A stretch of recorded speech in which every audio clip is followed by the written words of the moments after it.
Welcome to Decoding Social Impact podcast. This podcast exclusively explores social impact not as a slogan but as a serious discipline that requires system thinking, business intelligence, ethical grounding, and long term execution. This is what decoding social impact is all about. It is about understanding the how, the why, and the uncomfortable truth behind building something that genuinely transforms lives. And we speak to founders, practitioners, policymakers, ecosystem builders, and thinkers who are not just participating in the ecosystem, but they are also challenging it. So today's episode is about what it really takes to build in agriculture, who it is really for, what breaks first, and what separates a good idea from a durable enterprise. Because agriculture is not just a sector, it's weather, capital, culture, biology, power, all at once. So, if you want to build here, you need more than intent, you need clarity. That's why today we are joined by Dr. Kunal Kapoor. I'll give a brief introduction about him. Dr. Kunal Kapoor is a systems thinker, entrepreneur, and the founding partner of KC12, building knowledge, capital, and the conviction from India's hinterland. His work sites at the intersection of energynomics, system engineering, and financial risk, but his canvas is much larger that extends into agriculture, production systems, and rural enterprise design. Through Bhumi Ventures, Prithvi OS, and Swadharm Capital, he is developing frugal social capital models, lightweight rural tech stacks, and data driven ventures across Tier 2 and Tier 3 India. His approach blends edge computing, applied data science, GTM pivots before scale, and distributed market design, not as abstract innovation, but as infrastructure that is embedded within soil, climate, trust, networks, and local production cycles. At its core, his work examines how durable economic systems are built when agriculture, community, and capital are aligned. He's working alongside farmers, artisans, and family enterprises, and he focuses on restoring dignity to production, strengthening community owned ecosystems, and rooting enterprises back into soil, skills, and shared responsibility. I warmly welcome you to this podcast. Thank you Trupti. मुझे अपनी तारीफ सुन के अच्छा लगा। I've been reading your blogs for so long, like continuously. Ji. First of all, the quantity of it, and it also overwhelms me because of the rate at which I receive it, but also the immense knowledge that is in it, and that too free at just one click. Like I remember I was reading it yesterday or day before yesterday, and I literally called my business partner. I was like, "Come sit, you have to read all of these because there is so much value there, truly." Yeah. So we'll quickly dive into the questions. The first question for you is, what are you building and why? I think agriculture is not a business as far as I'm concerned. I think India is sitting at a civilizational orbit change, and capital is as important as mindset change, is as important as people working in urban landscapes, is as important as the farmer who's working the ground, is as important as foreign markets. ऐसा नहीं है कि something is more important, something is not important. It's a very complex web. You're talking about taking 800 million people plus out of poverty. You're trying to figure out whether tech can sit somewhere. Of course, tech can sit somewhere, but there is so much tech that most of the people who, when they start solving for a singular problem, they go in so deep that baki kya ho raha hai, they have no idea, right? And on top of that, there is this argument कि यार regenerative करना है, organic करना है, natural करना है, chemical करना है, warehousing करना है, export करना है, and it's just mind-boggling. So I think while I knew all of it, the problem started happening was as we were scaling our business, we were doing a lot of things, but the kind of talent pool you need to actually rewrite agriculture in India is not coming into this sector. You need a lot of people from very diverse backgrounds, working in the sector. You need people who have a background in economics. You need people who have a background in biology. You need doctors in this sector. Um, so what was happening is when I was going deep into my own venture, I realized that I'm solving for a very small locality. I'm solving for a very small span, for a very small canvas. But because I had invented so much, I had created so many frugal business models to keep my model alive. I was going in deep, but I wasn't going wide.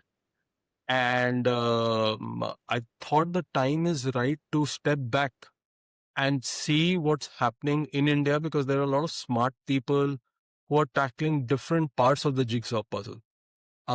So there are people in Northeast who are solving for a certain problem. There are people in Uttar Pradesh. There are people in Madhya Pradesh. Everybody at their own awareness level. Everybody is trying to solve a piece of the jigsaw puzzle, thinking कि यार इसको solve कर दिया तो life jingle आला. But it's not the case. A lot of moving parts have to come together, and I think it took me a couple of years to realize that I think that's where my sweet spot is, because I've dabbled with so many different angles. I've worked on the medicine side of it. I've worked on the Indic knowledge side of it. I've worked on the organic production side of it. I worked on the distribution side of it. I worked on a whole bunch of things. So I think my role, the way I think why I need KC12 or knowledge creation is, one thing what I've realized in India is, despite data sets, despite social media, despite so much being published, when you start working on a problem and you go deep, you're just looking at certain things. You're not looking at the other knowledge bases, and you're reinventing the wheels. I think one thing which I need to do with KC12 is meet people who are okay to work in a very decentralized fashion, who are not opposed to centralized technology which is there, and then sort of actually ship something which is of relevance. I don't think I'm now at that stage where I'm thinking like a founder. I'm almost thinking like how the government should be solving this problem. Obviously, I don't have that capacity now to actually be able to comprehend things like the government must be dealing with things. But I think that is where my next sweet spot is. That how do you work with diverse teams across diverse states? It's not for everyone, because to do that kind of due diligence of the state, of the block, of the district, of the people, of the team, it's very taxing. So I don't think I recommend this journey for everybody else. But I have been planning to be in agriculture and education and learning and R&D for the last 20-25 years. And I've spent almost 20 years doing all of this. Agriculture, maybe 10 years. So I think I have that capacity to deal with uncertainty. I have the capacity to look at diverse moving parts, and I know how to fit in the jigsaw puzzle. But I don't recommend this for everyone. So I think my next stance is to work with diverse teams across diverse states, maybe even venture into Southeast Asia. So, since I know about your background, so this question I did want to cover first of all, that what has building in agriculture taught you that corporate systems never would? So that's a very interesting question. I think all your dots connect when you're looking back, right? Um, so what does the farmer really need? He needs um, he needs to understand the commodities market in a very simple language. He needs some help in understanding whether he's going to find the right price for what he grows. He wants to figure out whether the weather is going to have a direct bearing on the commodity that he grows. He wants to figure out what the oil price is going to be like, if there is any geopolitical pressure that actually bamboozles the price he's going to get, then it is better that he grows something else. And then he needs to figure out what the health of his soil is. And there'll be another bunch of things he's concerned about. Now, does he have the time to actually dabble with all this? The answer is no, he doesn't, right?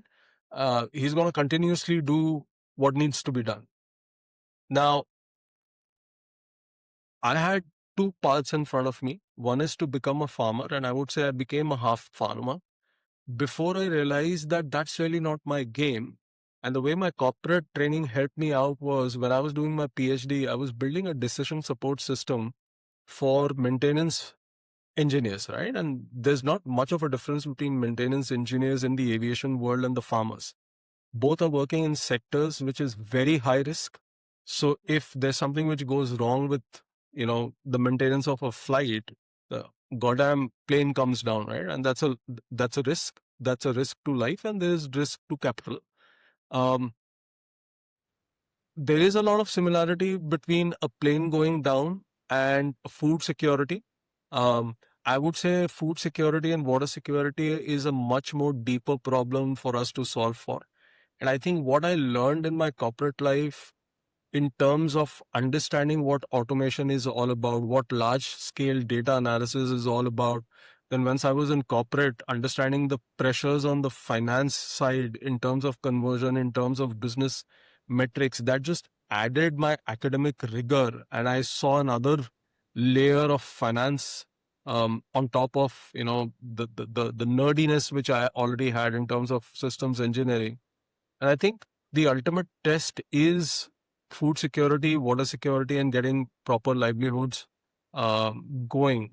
So I think it's just been a journey. It's like a stack over a stack over a stack. It was obviously tech first, it was finance later, and there is no better avenue than risk mitigation of water security and food security, because that's the ultimate truth. Everything builds up in a civilization on top of that. Hmm. So if I had to ask that, then what agriculture is really about? Is it about production or is it about managing risk? That's a good question. The way agriculture happens right now is about production. But if you take about 250, 300 years of data, you'll realize that at the end of the day, you can't keep pushing production. It will have like a exponential downfall. So there's an exponential growth, but then is also an exponential downfall. And I think we've reached that stage that we're going to mess it up real bad. Uh, so either ways, now when that we are going to mess it up and it's going to be real bad, Punjab is a great case. Saurashtra was a great case when the Patels had to migrate because of whatever happened over there. Madhya Pradesh, where I'm around, Narmada, flows very near to me. It's about 80, 1900 kilometers from me. But the groundwater level problems have started in Bhopal. It's like catastrophic. I mean, when I moved here about a decade back, it was at about 200, 250 feet. There are places where it's about 500, 600 feet right now. So um, I think it's a juggernaut where you have to handle production, but you also have to start pivoting towards managing risk and actually coming up with quality products. Otherwise, things are going to be just going downhill all the time. True. So, another question. So, if farmers doubled productivity tomorrow, would their incomes also double? No, won't. What Um, the in the piece over current way, sorry, I'm asking what's the missing piece over here? the missing piece is, what does productivity really mean? Does it mean yield, or does it also mean enhancing the ecosystem, which means that I can put a lot of urea and DAP and all sorts of insecticides and pesticides and get the productivity up and running? But does that equal to nutritious food? Does it equal to soil health? Does it equal to minimum water wastage? Does it equate to proper crop selection? The answer is no. So I don't think there is any correlation. There is no relationship between, and on the contrary, if you actually take, we have this habit of taking timescales of a quarter or 2 quarters or a year. If I take a 10-year stack, that's a good start. Or rather, I would say taking about 20, 25 years is a good timeline to actually gauge whether any policy you're implementing or any idea you're implementing, what does it really feel like? And the more number of times you pivot, the closer to reality you get. And once you get closer to reality, then the choice is clear whether you want to do what is being done or do you really want to improve something. And there's nothing good or bad about it. You need both systems, otherwise, the entire society will collapse. So I don't think there is any correlation between uh, at a large scale timeline, I don't think there is any correlation between getting the right productivity with bad processes. and maybe there'll be a short-term hockey stick increase in the amount of money which the guy makes, but ultimately it's going to come down. All the farmers in Punjab made a lot of money. Where are they now? Their lands are gone. Their aquifers are dry. They themselves are facing a lot of health crisis. So we know data sets over, I don't know, the last 30 years. It's not very, um, it's not very promising. Where does the value leak the most in Indian agriculture? Not looking at very basic things, not applying common sense. That's where the maximum value leaks. Um, it's not that the farmers don't know that after a certain point in time, the more chemicals you add to the land, the worse it gets. But what's the alternative?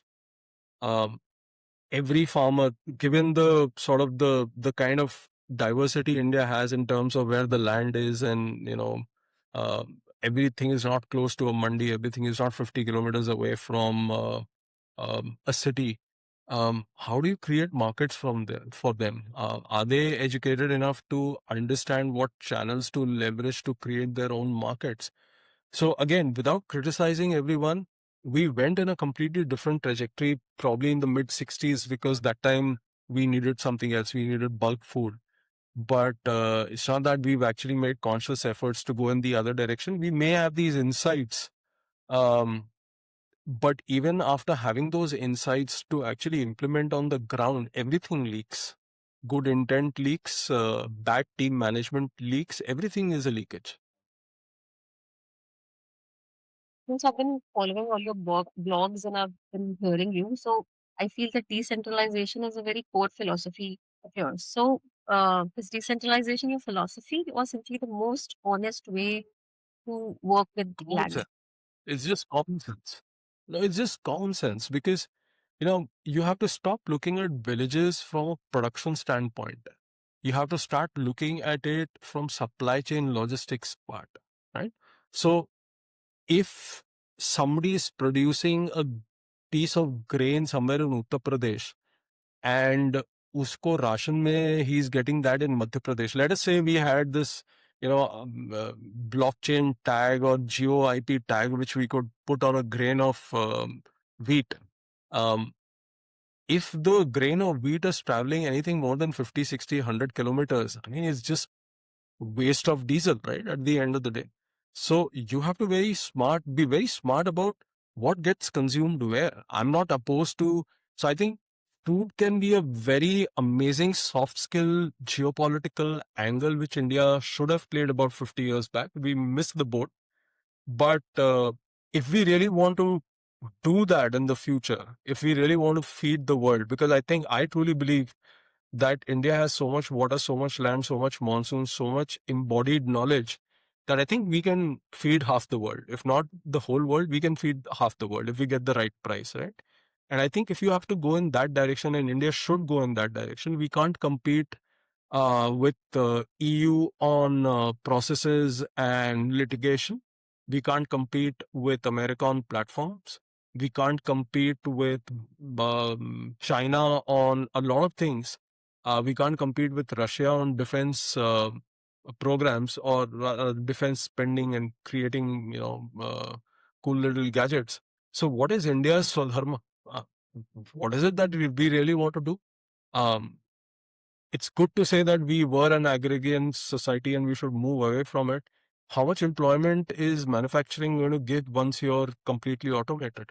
How much employment is computation going to give you once everything is AI generated? Maybe 5, 7% each in each of these categories, maybe 15% at best. What are you going to do with 85% of the population which remains? Right? Organized, unorganized, blah, blah, blah, blah. What are you going to do with them? You can't keep saying your agriculture employs about 60% of the people or 50% of the people, but it's like 15% of the GDP. It's going to increase. The gross value addition has to increase. How do you increase that? Right? So if as a farmer, I have to worry about pricing, discovery of customer segmentation, and understanding the geopolitical implications on the crops which are going to find some kind of sanity at the mandi, I'm screwed, right? So, so I think the responsibility of the urban engineers is to get the infrastructure up and running and let the farmers just focus on very deep farm-based work. I know it sounds a little fluffy, but the point is we managed to pull it off. So I'm not talking about rocket science. I'm not talking about some fairy tale. We did it. We did Correct. it at a smaller scale. Yeah. But imagine what we did at a smaller scale. If a state says that this is the way we have to go, and the state machinery is a massive machinery. Don't get me wrong; those guys are smart cookies. They're handling problems which you and I can't even comprehend. So let them do their work. But I'm saying most of the startups in the agri space don't even know the problem they're solving for. It's not the input output problem you're solving for. That you're solving for something completely different. So, for all the people who are listening and are building an agri startup, so first of all, what are the one or two recommendations or suggestions that you give, and one or two things that they are really underestimating right now? If you're not in this for at least 30 years of your life, leave it right away. 10 साल लग जाएंगे for you to get a hang of what you really want to solve for, right? 10 साल लग जाएंगे for you to actually build that core competency, and then the money which is going to roll in is going to be after that. So 15 to 20 years, the bare minimum for you to even create something which adds value, right? And I'm talking about the way it happens right now, which is like people think that creating an agri startup is like creating a social computing platform, right? Where the people actually creating the content, people are creating value and you are exchanging value over there, right? That scales up really fast. But agri is not Zomato, right? It's not an aggregator. It's not Swiggy कि किसी और ने बना दिया, मैंने जी इधर supply कर दिया, थोड़ा सा कट ले लिया. It doesn't work like that, right? So, if you're not in this for 10 years, you will not understand the sector. If you're not in it for about 20 years, you will not be able to build a startup which is going to see the test of pushing your own limits. And it's only when you stay in this sector for about 15, 16, 17 years will the actual money start coming in. So if you want to get into things like मुझे micro credit में जाना है या मुझे bank बनाना है या मुझे ware house करना है, that's an easier problem to solve. That's I won't even say it's a supply chain logistics problem you're trying to solve. You're just solving for some storage problem. Nothing wrong with that. But if you are saying that you're doing agri-tech, you better be sure that you're talking to someone who understands what agri-tech is and you're not just giving them fluff, because my question will be, what problem are you solving for?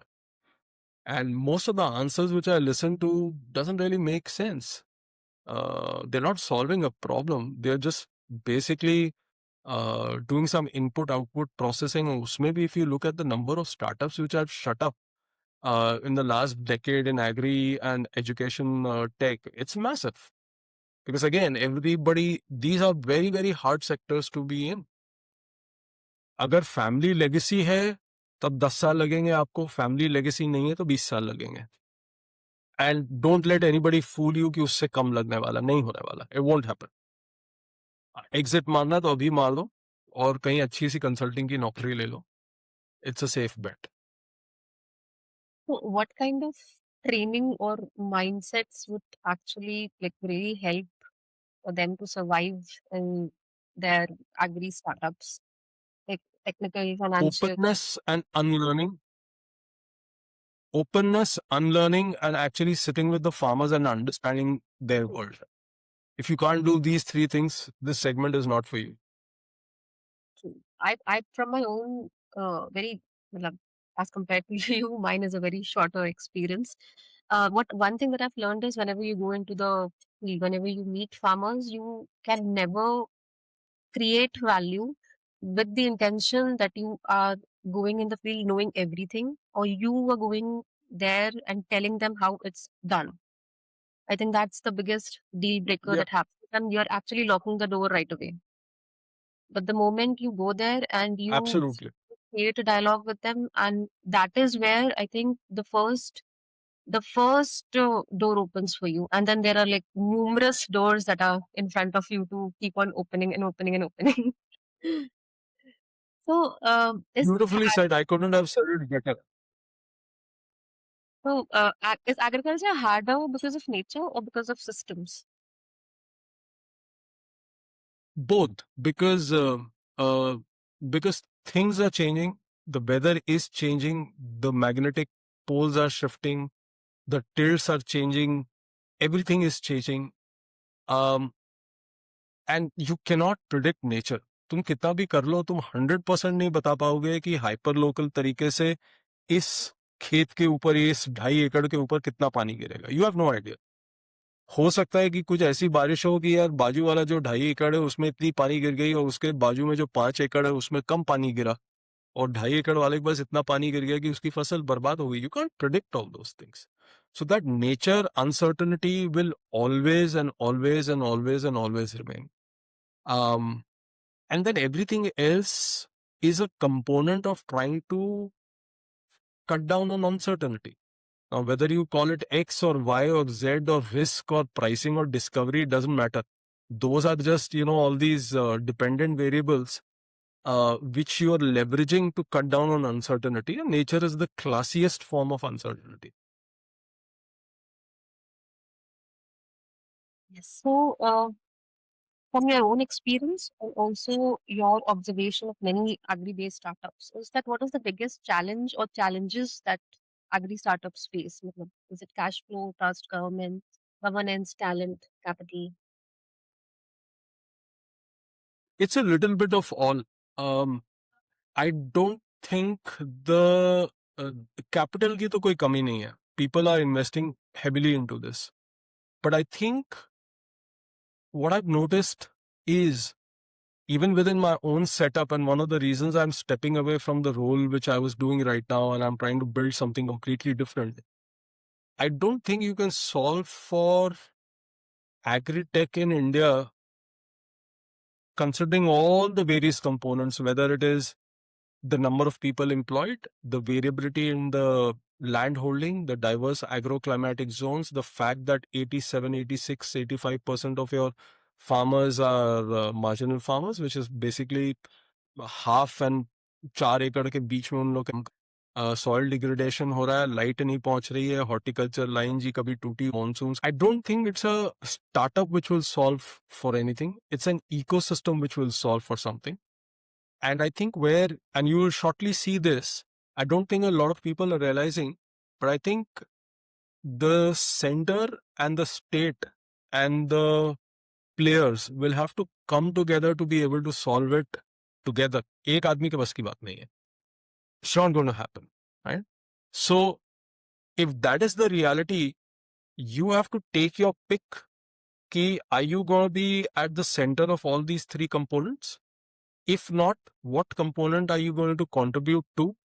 Hoping that at some point in time, either a larger player buys you out because he has capital and talent and resources and networks to look at a larger piece of the jigsaw puzzle. But my guess is that ultimately it will be the state and the center which will be creating the infrastructure, and only the right mindset entrepreneurs are really going to solve for the longer vision of where India needs to go to.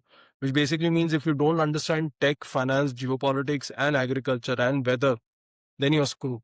Then you better make quick exits because you're not really solving for anything. You're just helping somebody else create a stack on which the people who really are passionate about solving for this, they will build better solutions over a period of time. Does that So, answer your question? yes, yes, it does absolutely. So, coming back to agri founders and agri startups, a little subjective question. I'm trying to put these questions so that it also helps, because I'm sure there will be a lot of listeners who haven't started anything. They might be thinking, or they might start in the next 3, 4, or let's say 5 years. So it's always, in my own personal opinion, it's always good to have the correct mindset. And it doesn't happen instantly, but of course, gradually you can build upon it. So, what is the biggest illusion that you feel that young agri founders are carrying right now? I haven't met all the agri founders, so I really can't promise whether there's a generic answer. But what I've realized, so Bhopal is a very interesting place. There are a lot of mandis around. A lot of these ex-engineers are coming back and they're solving for relevant problems. What I've noticed is, at least in the founders in Bhopal, there is this humility that we are in an agriculture belt, and the rate at which they've made pivots, it is mind-boggling, which basically means in such a tough sector, there is humility to make pivots and actually figure out exactly what you're going to do, exactly what value you're going to add. Because वो maturity actually Bhopal के आजू बाजू आज से 15 साल पहले थी नहीं है. It's almost 15 years back when I started dabbling with this. I started doing it about 11 years back. But that time people here had the mindset that we have answers, right? Uh, Bangalore and Hyderabad will still give you that illusion that they have answers. I think what I've realized about tier 2, tier 3 founders is because they're closer to ground reality, the level at which they pivot is crazy. And what you realize is, even if this kid has gone to an IIT or an IIM, वो कहीं ना कहीं family में agriculture वाला background है. सो जब घर आता है तो पापा मम्मी पहले सुनाते, यार तेरे को डेयरी के बारे में कुछ पता नहीं, पहले डेयरी समझ तो क्या होता है. So that humility in a tier 2, tier 3 town comes much faster. And that also is giving me a sense of the kind of people who are going to add value. Before the center and the state actually set up the infrastructure, by infrastructure I mean by nuclear power stations लगाने तो लगाओ, data servers लगाना है तो लगाओ, road लगाना है तो लगाओ. We are entrepreneurs, we can't do that. आप state में हो, आप center पे हो, आप वो करो. आप मेरे को वो इंफ्रास्ट्रक्चर बना के दे दोगे, तब फिर मैं उस पर जादू कर सकता हूँ. And what I've realized is, you need agri eventually will not have a lot of CEO level people. It will have a lot of small little niche gorilla kind of companies who will be solving hyper local problems. Like you will have 10 people in Indore जो एक धार के area को पकड़ेगा, एक देवास के area को पकड़ेगा, एक उज्जैन के एरिया को पकड़ेगा, एक इंटरनल कुछ सप्लाई चेन को पकड़ेगा, 2 जन एक क्लाउड किचन बनाएंगे जहाँ पे ढंग की प्रोक्योरमेंट हो रही है, so on and so forth. So what I started noticing, especially in tier 2, tier 3 towns, I don't know what's happening in Bangalore and Hyderabad. They have a lot of money. We don't. So we have to frugally solve for problems. What I'm seeing is a lot of smaller players are solving very hyper local personal problems. And all that at some point in time will add up. You know, you will just have a lot of these efficient small players solving problems every 50 or 100 kilometers. And that's more than enough. How does someone as a agri founder know that they are moving in the correct direction? Like, what do you think? Markets will tell you. Revenues will tell you. Markets will tell you. Farmers. Sorry. Okay. No, that's it. That's it. I just wanted to know, like, how can we know that they are going in the correct direction? Like, they're not getting distracted or diverted. Markets will tell you. Tech, yes. So there is extreme technology entering agriculture, AI, drones, data platforms, but many farmers still lack basic knowledge access. So, what are your thoughts about this gap? Because I'm sure that you might have come across this quite often. So Dhirubhai Ambani created a college in Gandhinagar. I think it's known as DCAIIT or something like that. I had some friends who went there years back. It had a very amazing curriculum. In the 7th semester, the kids were sent to rural areas to go and figure out what happens in the hinterland. My guess is that even for the tech startups, it is important for them to send their technical team of the 4 most prominent engineers to stay in a rural district for a year and just figure out what tech to use and what tech to actually not use.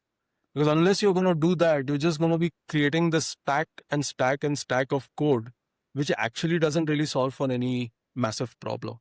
I don't think, and you rightly said, I don't think there's a dearth of code or drones or ISRO के layers or NVIDIA के layers. अभी University of Chicago का I read somewhere they've solved some weather fascinating problem. वो सब बहुत बढ़िया है, but at the end of the day last man के पास क्या solution पहुंच रहा है वो बताओ मेरे को, right? So I think the people who will actually be able to leverage tech over a 10-year horizon and actually create impact will be people who send their engineers into hinterland and sit there for a year and just see what the hell needs to be done. Everything is out there in India. Everything between US and India exists. Data layers exist, satellite exists, cheap drones exist, sensors exist. But even a cheap sensor costs about $500. Marginal farmer के पास 500 रुपए कहाँ से आएंगे वो खरीदने के लिए? So the people who are going to add value on the tech side are people who know what layer to capture for what particular farmer type, in which district, in which state, and possibly not extract money out of the farmer, but sort of come up with a relationship or a ownership with some insurance company or some state policy to figure out how to embed that almost invisible tech into the farmer's life. उसको basically एक information का टुकड़ा चाहिए. आप backend में क्या compute कर रहे हो वो उसकी responsibility नहीं है. So I think ultimately the tech which is going to crack is the company which actually, like DCAIT did it in Gandhinagar. Send your engineers into hinterland for a year. Tell them to stay with farmers. Look at their devices. Figure out कि आधा time उसके पास device देखने का time ही नहीं रहता है. तो उसको कैसे पता कि बारिश कब आने वाली है, या उसको क्या पता कि कमोडिटीज मार्केट में क्या हो रहा है? उसको कुछ पता ही नहीं है. आधे लोगों को पॉलिसी के बारे में नहीं पता रहता है. So the engineering teams which decode complexities, simplify it, and add it as just like a very, very trust-based layer into the lives of the farmers, they are the people who are going to stand the ground in the next 10 years. Everything else is going to fade away. So, two questions. One, if you can share another example that actually tells or maybe helps them visualize in real with a real time example as to how this has worked already for someone. And second is, if you had to remove one unnecessary layer of complexity from agri-tech today, what would it be? So you are asking for me to give you a use case where some kind of a prediction model could help farmers save money or earn more income? And the other half, you're saying that how do you cut down on complexity where there is some complexity between the farmer and technology today? Is that what you asked? Yes. Okay. So मैं एक ही use case देता हूँ और दोनों में वो figure out हो जाएगा basically.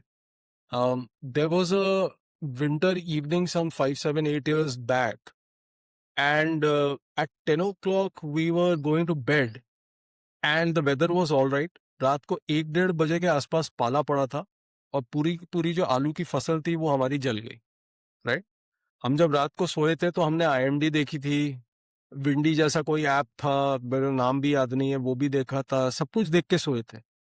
कहीं प्रिडिक्शन नहीं था कि पाला पड़ने वाला, और रात को पाला पड़ा और सारी की सारी फसल जल गई. आलू की फसल थी, जल गई. मतलब विंटर में भी उसको जलना ही बोलता है, बिकॉज एटमॉस्फेरिक प्रेशर इतना ज्यादा था, सारा का सारा जो उसकी टहनियां बाहर निकलती वो सारी सिकुड़ गई, सारी हरी हरी हल्की सी कलर आ गया उसमें, पूरी क्रॉप बर्बाद हो गई.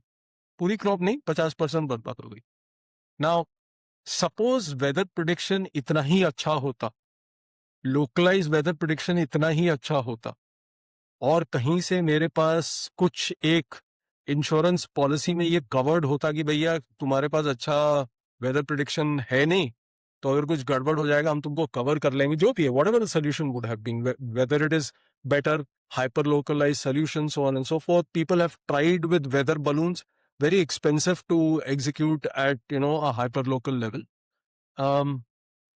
So if if somebody can develop for those kinds of real world use cases where the farmer is not going nuts, क्योंकि अगर 2.5-3 एकड़ का फार्मर है उसकी पूरी की पूरी एक रात में 25% फसल बर्बाद हो जाती है, तो वो तो खत्म हो गया ना. Because I don't know if you know this metric कि तुम कुछ भी लगा लो 1:5 के रेशियो में मोटा मोटा तुम्हारा ब्रेक इवन होना शुरू होता है. उसके ऊपर तुम्हारे अगले फसल का बीज, उसके ऊपर तुम्हारी profit. So it's a very complex thing.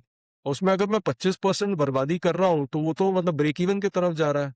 और जिस तरीके से हम वेदर्स के बारे में बात करते हैं कि यार ये है और वैसा ऐप है और फलाना है ढिमकाना है, हाइपर लोकल लेवल पे तो कुछ पहुंच ही नहीं पाता. So there is a complexity of narrative saying that there are plenty of tech solutions out there. My point is we've done a good first cut where we have something available. We'll have to stack up a lot of layers on top of it at a very, very local level to be able to just do justice to food security and water security in India. I think this particular answer is so valuable, especially for people who are thinking in this direction of tech and agri-based problems and agri-based solutions. This is very valuable. Oh, I came into this industry about 11 years back thinking I'm getting into agri-tech, and within the first 15 days I realized that I should have gotten into water tech, because the rate at which groundwater is depleting in India and the rate at which monsoon is going for a complete toss, खाना तो तुम उगा लोगे, और खाना नहीं भी उगा और तुम्हारे पास एक गाय है या एक भैंस है और 4 बकरियां हैं, तो दूध और मलाई तो तुमको मिल जाएगी. पानी खत्म हो जाएगा तो क्या करोगे? Right? So I think one more challenge, and there are people who are solving for water. So I know a startup, Jal Tara or something like that, run by a guy known as Manu Namudri, who's raising capital. Uh, he's solving very simple problems. यार पानी का problem solve करना है. एक कुएं पर गांव, एक कुआं अच्छा कर दो कि उसमें साल भर पानी हो. That's a good enough problem to solve. So my sort of 2 cents is that maybe a decade back, if this insight had struck me that we have to solve for water and not really for food, I think I would have been where I am today at a much earlier stage in my life. ये सब भी journey देखना जरूरी था कि खाना भी समझना है, लाइवलीहुड भी समझना है, हेल्थ भी समझना है. Everything is interconnected. But I think if somebody has to differentiate themselves, they should be solving for water and they should not be solving for food security. खाना बहुत है, हो जाएगा. पानी की कोई गारंटी नहीं है. noted. Now we are moving to a very my personal favorite segment. That's women and ownership. So rural Hmm. women.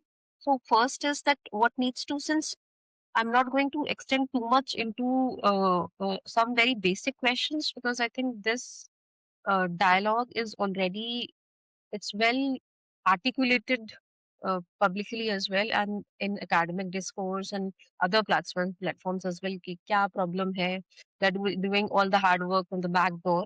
So very quick 3 questions would be, first is कि uh, are rural women entering ownership systems or only labor systems right now? Uh, a little bit of both. Primarily they are on the labor side, but जो थोड़े से progressive farmers हैं, जैसे कुशवा काची समाज हैं, वो सब्जियों में बहुत अच्छे हैं. एक वर्मा परिवार है, दे आर उसको क्या बोलते हैं, लोकल एमपी की लैंग्वेज में मेरे को उनके क्लैन का नाम याद नहीं आ रहा है, but they are pretty forward. Gujjars are pretty forward. What they are realizing that the quality of even value add in Indian markets is really bad. So वर्मास को खाती बोलते हैं, तो खाती समाज. तो खाती समाज is starting to get into, papad and mirchi and phalana and dhimkana and cold pressed oils and, good quality of honey. And without women, you can't solve for those problems, right? Because जो bulk वाला काम है, जो जी हजूरी वाला काम है, that the man can do, right, the grunt work. But when you it comes to basic value addition, कि भैया पापड़ के लिए आलू सूख रहा है, उसको छोटे छोटे परत में काट रहे हैं, उसको सुखा रहे हैं, फिर उसका पापड़ बन रहा है, उसकी पैकिंग हो रही है. They are getting into that, but you need more women getting into value add, because value add India में कुछ खास होता नहीं है. The quality of products is pretty bad in the FMCG market. There is huge scope. There is a changing trend, because in my last 10 years of going into the market, I've started seeing that the youngsters are buying things like मखाना. ये तो बिहार में जब मैं पलता बढ़ता था तो मखाना और सत्तू हम वहां सुनते थे. यहाँ का जो सेंट्रल इंडिया का बच्चा है, आज उसको सिंगाड़े का आटा चाहिए, उसको मखाने की खीर चाहिए, और उसको सत्तू चाहिए. So it's a welcome shift. And I think without women actually getting into value add, I don't think we can, capture that kind of an imagination. So what needs to structurally change for women to move from participation to power? We need somehow more women. So Lijjat Papad is a great example where women actually created value. I'm not saying that we need more Lijjat Papads. I'm saying we need at least 10,000 smaller versions of Lijjat Papad across India. And वो हो रहा है, वो हो रहा है. But again, we need to really question. So for example, if I, as a guy who's graduated from a premier management college, goes and tries to aggregate 100 of these women's produce and aggregates them and creates a market from them, but I'm not going to be greedy about equity. I'm going to charge a premium, but not a premium which is going to be heavy. Then suddenly market creation is where I can focus my energies, because my city habits has given me access to those tools. And then it allows these women to create SKUs or, combinations of products which haven't been thought before. So how you sort of create that bridge between the urban people who want to get into tech, or who want to get into agri or want to get into value addition, um, and how they sort of promise कि भैया market में create करता हूँ, आप अच्छी चीजें बनाओ. Um, it can be done. There are a couple of people who are doing it at scale. I think Badho is a startup, or it's a mature industry somewhere in Varanasi. They're doing cool little stuff. किरानों की दुकानों को aggregate कर रहे हैं, cow feed पे काम कर रहे हैं, अच्छा काम कर रहे हैं. But we need more people like those to come, so that backend में women can focus on, high quality, value added products. So if you were designing a women-led agricultural enterprise from scratch, so how would you do it, and or maybe like what would you do differently? We are losing out on all our recipes, and all our recipes of Dadi Nani wala zamana were actually high on health. Even most housewives don't really realize the depth of what they had access to. So I would just be very hyper local. I would revive a lot of these, recipes. चाहे वो अचार है, चाहे वो toffee है, चाहे वो मिठाई है, चाहे फलाना है, ढिमकाना है. And I can't create SKUs, or I can't create product offerings or hampers only for Diwali or only for Holi, right? मुझे हेल्थ भी समझना पड़ेगा, मुझे ब्रांडिंग भी समझनी पड़ेगी, मुझे हेल्थ का प्ले भी समझना पड़ेगा, मुझे मार्केट भी क्रिएट करना पड़ेगा, मुझे इमोशंस को लेवरेज करते हुए बिना फायदा उठाए हुए एक ब्रांड भी क्रिएट करना पड़ेगा. And if I can do that, then sky is the limit. I would say that why not create 10 little eating places ki franchisee in a state where you're getting the kind of food which you will not find anywhere else, because in the food has become very touristic. वैसे ही घिसे पिटे मतलब recipes, वही खटास वाली 4 दिन पुरानी दाल और वो मैदे के नाम की रोटी. So the entire ecosystem has to be thought through. How do you sort of work on food tourism? How do you work on homegrown startups? How do you come up with restaurants which haven't been thought about? Because cuisine as a soft power, if Thailand can do it, I don't see any reason why we Indians can't do it. हमारे पास तो diversity ज़्यादा है. I think you are a system builder in its most truest form. I am a small desi. I understand what keeps India is actually a very hyper capitalistic state. लोग America को capitalistic बोलते हैं और अपने को पता नहीं क्या क्या बोलते हैं. But I don't think people understand capitalism at all. India is a truly capitalistic state. You give a housewife in Ahmedabad raw milk and raw jhal mudi, she will create magic out of it. भाई value addition नहीं तो करती है housewife Ahmedabad में रह के. I haven't seen any of my friends mothers buy all this packet milk nonsense in Ahmedabad. वो ग्वाला सबके घर पे आता है, सुबह 6 बजे भी आता है, शाम को 4 बजे भी आता है. 2 बार दूध आता है मेरे दोस्तों की माओं के घर में, है ना. वो बाल्टी लटकी रहती है, वो उसमें पैक करके दे देता है, वो ऊपर ले आता है. No fancy packaging. It's just that you just take the raw material, don't spend money on packaging, get good produce into the households, let them figure out what they want to do with that. किसी को मट्ठा बनाना तो किसी को छाछ बनाना. So the answer is, if you're not going to give power to the kitchen and the housewives of India, I don't think anything is going to happen in the agri sector. Absolutely. Now, coming to a very important segment, that is capital and viability. Some say, so first is that if a rural Hmm. enterprise depends heavily on subsidy, is it structurally strong according to you? No, I think it will fail at some point in time. I'm completely opposed to philanthropy and subsidy in this sector. So, would you like to elaborate a little It on doesn't this? work. Innovation requires, हाँ मतलब यार philanthropy अगर मैं कर रहा हूँ, so what happens in philanthropy? It's the same thing which happens at every level. Let us look at every level layer by layer. So there is someone who wants to come into agri-tech. Most of them don't even know the sector, right? कोई पुश्तैनी कहीं Kakinada port के पास किसी की पुश्तैनी जमीन है, उसने बाप दादा को कुछ काम करते हुए देखा, तो मेरे को फिर भी समझ में आ रहा है कि they have some background. But most people, I don't think have clarity as to why they want to be in agri-tech, right? So right at the starting entrepreneurship level, I don't think people really understand why they want to get into that sector.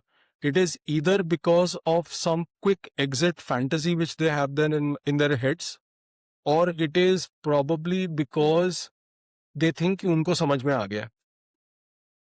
Similarly, if you go one step above, people who are in the world of philanthropy think कि they know how to solve this problem only if they had the right team and at scale they could solve this problem.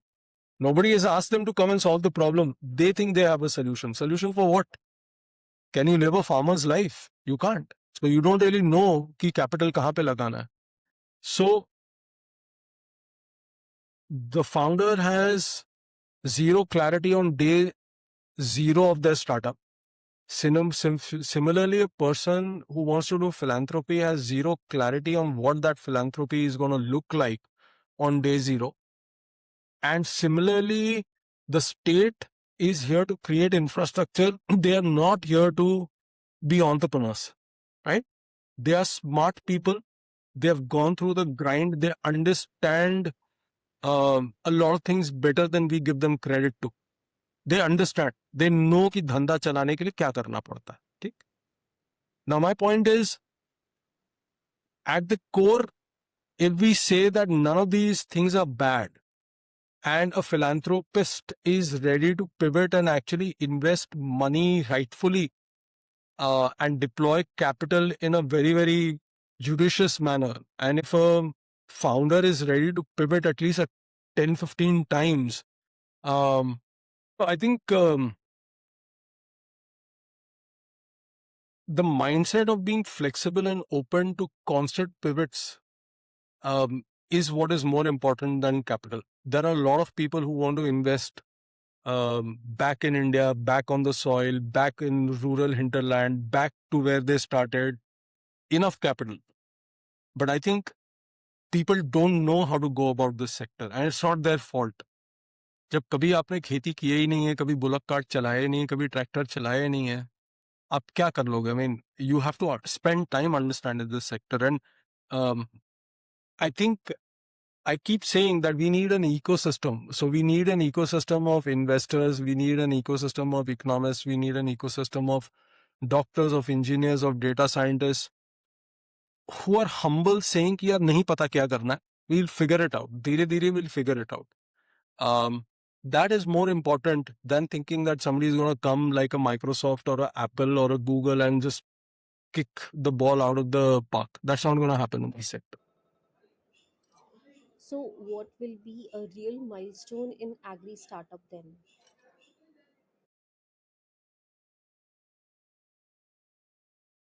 That's a tough question. It depends on what you're solving for.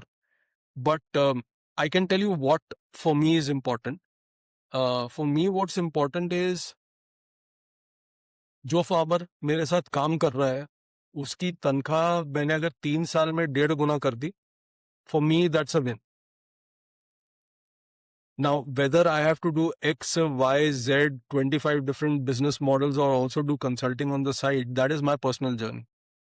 But I think जो मैंने अपने लिए किया था कि भाई, if you're working with me, you were making 6,000 wherever you were, I'll start your salary at let's say 8,000, right? And it is my responsibility कि उस 8,000 को मैं 12,000 कैसे करूं 3 साल में तुम्हारे लिए, ताकि तुम्हारा स्किल भी बढ़ रहा है. I'm the happiest when the people who are working with me leave me and go and spawn off their own startup, which has happened with our incubator. बहुत हुआ है. And it just gives me goosebumps कि यार इस आदमी को साला ना इंग्लिश आती है ना हिंदी आती है, व्हाट्सएप यूज करके इसने अपने ही मार्केट क्रिएट कर लिया. That is my happiest moment. So my victory is how many people can leave me and do their own thing. And the better, more tangible, everybody is not an entrepreneur. In this segment, almost all of rural India is entrepreneur, right? But a good measure is कि यार तुम्हारी salary मैंने 1.5 गुना कर दी है क्या? That is a good enough win for me. And what is the biggest deal breaker for you when you are evaluating a rural business? My deal breaker is if that business cannot sustain when diesel prices go soaring high, or when बिजली आ ही नहीं रही है तुम्हारे पास 3-4 दिन, या कल को मतलब तुम्हारे पास ट्रैक्टर नहीं है तो क्या करोगे? So these are very basic thumb rules which I've sort of created for myself. And I think my sweet spot is a smallholder farmer who's working on about 1, 2, 3 acres of land. I know कि उसके खेत में मैं क्या देखूंगा तो मुझे पता है कि क्या काम करेगा क्या काम नहीं करेगा. So for example, if I don't see livestock over there, I know for a simple reason that this guy is never going to go in the direction of organic, right? He's never going to think about soil. And उसकी गलती नहीं है, उसके पास नहीं है, जरिया नहीं है. If he is not open to my point of view, then I walk away from there. If he has bad relationships with people near his field, then he can never be a team player. So there are about 5, 10, 7 metrics which I've created in my own head. And वो conversation में और लोगों के साथ रह के समझ में आ जाता है कि ये लॉन्ग टर्म स्ट्रैटेजी है या नहीं है. Okay, so this is the last segment where we will talk about future and possibilities. So, first would be that when you look at Indian agriculture in comparison to the world, what structural advantage do you feel that we have that we are not fully leveraging?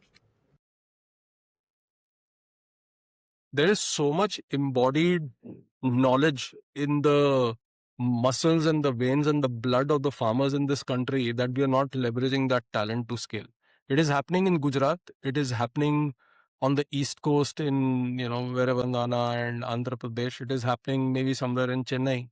But just scale pe hona chahiye. I don't think we are leveraging the skill sets we have. And according to you, what is the most underexplored asset, like a silent gold mine that we are not acknowledging in Indian agriculture today? I think these guys even though they haven't gone to business schools and they don't understand political science, they understand market leverage. So livestock, oils, poultry, fisheries, uh, fruits, tourism, ये सब sector को अगर आप देखो तो farmers have started dabbling into this, especially the farmers who can afford and closer to cities. They've started dabbling on this with all these sectors. But I think we are still stuck in the world of MSPs for paddy and wheat and phalana and dimkana. I think वो जो next level of infrastructure push आना चाहिए आ रहा है. Cold chains बन रही हैं, supply chains बन रही हैं. But I wish there were more agri-tech startups who were looking at. I know people are, but I just wish there were more people who are getting into things like dairy and poultry and actually creating a infrastructure layer over there, because Indians need a lot more proteins. We need a lot of nutritious food. We need minerals in our food. And it's not only going to come from wheat and paddy, which is hugely infected with chemicals. It has to come from other sources. So, 10 years from now, if agriculture in India becomes stronger, what will have changed first according to you? Capital, climate adaptation, market design, or mindset? Everything, but primarily, I think it's going to be a mindset change on both the sides. The rural, who are going to be less suspicious of the urban, and the urban, who should have more humility to go into the hinterland and actually understand that space. And only when you have a mindset shift will proper market designs actually be formed. People are thinking exports. I don't think those are the problems you should be solving for. अगर तुम भोपाल से 50 kilometre दूर हो और तुम भोपाल में 250 परिवार का तुमने अगर एक मार्केट क्रिएट कर लिया, that's a good enough win. You shouldn't get greedy. You know, 250 परिवार में if you're supplying stuff, that's almost like 75 lakh का साल का तुम्हारा टर्नओवर हो सकता है उसमें. और 75 लाख को तुमने थोड़ा सा ऑप्टिमाइज कर लिया तो तुम्हारी करीब 25-30 लाख की सेविंग हो सकती है. 15 तुम कमाओ, 15 तुम्हारी कम्युनिटी कमाएगी. भोपाल जैसी जगह में अगर तुम 1-1.5 लाख रुपए कमा रहे हो महीने का, it is not bad. It's good enough. And then if you are that smart and you've gone to a premier engineering school or a management college, you should be able to figure out where the next revenue stream for you is going to come from. So भाई जब तुम्हारा farmer है वो multiple revenue streams पे गुजारा कर रहा है तो तुमको भी तो वो सीखना चाहिए ना. So, this is the last question, but it also sums up all the themes and segments that we covered. So, what does a dignified rural economy look to you? If agriculture was truly dignified, what would look different in tomorrow morning in a farmer's life? At least 10% of the parents would stop sending their kids to quota factory, and those kids probably after 8th grade go and stay in rural hinterland for a year and figure out कि यार मतलब अगर you have to build for Bharat, you can't sit in Delhi and build for Bharat. You have to be in hinterland to build for Bharat. If you look at all the modern day politicians who are actually having an impact, they're all kids who've come from, absolute hinterland, right? आपको दिल्ली बॉम्बे के लोग नहीं मिलेंगे उसमें, आपको बिहार के लोग मिलेंगे जिनको देश समझ में आता है, और उन्होंने इंस्टीट्यूशंस बनाने की जर्नी आज से 30 साल पहले शुरू की थी. तो अगर वो सिर्फ बॉम्बे में और दिल्ली में बैठे रहते हैं तो आज जिस तरीके के, again very easy to criticise BJP, but if you actually understand geopolitics, you understand what they are doing, nobody else has been able to do in the history of 80 years of Indian politics. And similarly for engineers and economists and doctors, I would say that 10% of the people should stop sending their kids to IIT and AIMS and IIMs. Send them to some Zilla Parishad or some, गांव खेड़ा की भाई जाके जीवन को समझो, वहीं से तो चेंज आएगा. एक दिन पे तो देखो जीवन एक दिन में बदलता नहीं है, but I give you small example. Delhi के कुछ बच्चे हमारे यहाँ 2.5-3 दिन के स्कूल विजिट के लिए आए थे, और उनको एक पर्टिकुलर मॉड्यूल था जिसमें हम उनको गौशाला में ले जा रहे थे, और गौशाला में उनसे हमने बोला कि भाई तुमको कच्चा दूध पिलाते हैं. मोस्ट ऑफ द किड्स वो पेट्रिफाइड, उनको लगा कि यार कच्चा दूध क्या होता है, हम तो पैकेट में देखा है. एंड द मोमेंट वो कच्चा दूध उन्होंने चखा, दे वर जस्ट लाइक बैम्बूजल्ड कि यार ये टेस्ट तो कभी हमें आया ही नहीं है. सो ऑर्गेनिक ऑथेंटिक गिर गाय का देसी दूध, पहली बार वो कच्चा दूध जब बच्चा दिल्ली का, जिसको मतलब कैडबरीज के अलावा कुछ समझ में नहीं आता है, उसने पिया, imagine the impact it must have had on his brain, because that wasn't the end of the journey. रात को 2-3, so they were with us for 3 days, 24 घंटे इनमें से किसी ने ना चीनी खाया ना फलाना खाया ना, बहुत सारे लोग चॉकलेट्स लेके आए थे, सब कुछ किया, but then they started having withdrawal symptoms because they were used to that carb high kind of a fruit. तो रात को 12 बजे मेरे दरवाजे पे बच्चे नॉक करते हैं कि भैया कहीं से पिज्जा मिल पाएगा क्या? मैं बोला यार 24 घंटे में हो गया तुम्हारा। The next morning we had a discussion. We said, "Ki, do you understand what's happening?" So they said, "Nahi, we don't understand what's happening." Then we started talking about sugar and sugar rush and how it's bad for your health. And we pulled up our phones. They started checking it and they realized, "Ki, arre, this is common sense biology and chemistry. ये कैसे नहीं पता हम लोग को?" So it takes time, but if you don't give them that exposure from 8th grade onwards, and you say कि यार वो तो गांव खेड़ा है, how do you expect the mindset of the entrepreneurs when they are after college, when they start building for Bharat? वो mindset ही नहीं होगा तो change मतलब करेंगे क्या वो? And I think I'll just take it one step ahead. हालांकि in a way you also know this. So वो जो side road thinking है उससे the first step is to get into systems thinking. And the next step and the more important step is कि systems thinking को भी छोड़ के embodied knowledge systems में जाने का, which basically means हाथ से तो काम करो।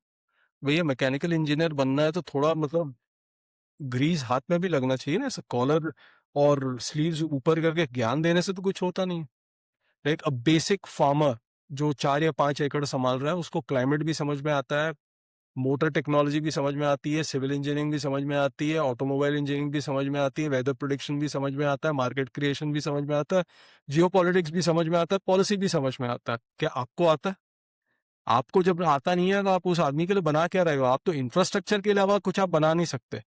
सो व्हेन पीपल से कि हम एग्री टेक पे काम कर रहे हैं, मैं बोलता हूँ कि नहीं, तुम एग्री टेक पे काम नहीं कर रहे हो, तुम इंफ्रास्ट्रक्चर पे काम कर रहे हो। एग्री टेक पे कोई और काम कर रहा है, right? So it's a journey.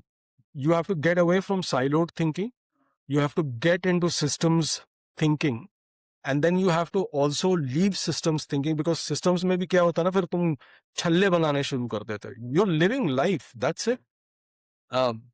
You can't call it a name. Like living life is not known as systems. Living life is not known as physics. Living life is not known as economics. It's just living life. And embodied knowledge is a very bad term. मुझे बुरा लगता है, but यार अगर कुछ शब्द ही देना है तो उसके लिए इम्पोर्टेंट ये है कि 8th स्टैंडर्ड से बच्चों को गांव खेड़ा तो भेजो, मगर उससे ज्यादा जरूरी है कि भाई सिर्फ कोडिंग थोड़ी ना सीखना है। कोड तो अब इजी हो गया ना, anybody can bloody create an app. My point is, do you know where to apply that, right? So yeah, mindset. So you asked what is important, market creation, blah blah blah. Everybody will give their own answer. I think the truest measure is mindset shift. वो अगर नहीं हो पाएगा तो market creation भी नहीं हो पाएगा, वो नहीं हो पाएगा तो कैपिटल को कैसे डिप्लॉय करना वो नहीं हो पाएगा, वो नहीं होगा तो कोलैबोरेटिव टीम्स नहीं बनेगी, और फिर वही will come back to square one. I think we are also leaving this at like an open-ended question for everybody to go back, wonder, think, and maybe build something that is structurally very stable, like solving something real that lasts. So, with that, we come to an end, and I thank you so much for this conversation. I really, really appreciate the honesty and thoughtfulness with which you have unpacked what it actually means to build an agriculture startup, an agriculture business. And it's not just an idea, but as a system, even beyond that, business and as a responsibility. And I think a lot of young founders listening today will walk away with a lot of clarity, not just about opportunity, but about discipline, patience, and design. So, thank you so much for sharing your time, experience, and your perspective with us. It was a real pleasure to have you on this podcast. Thank you. Good luck.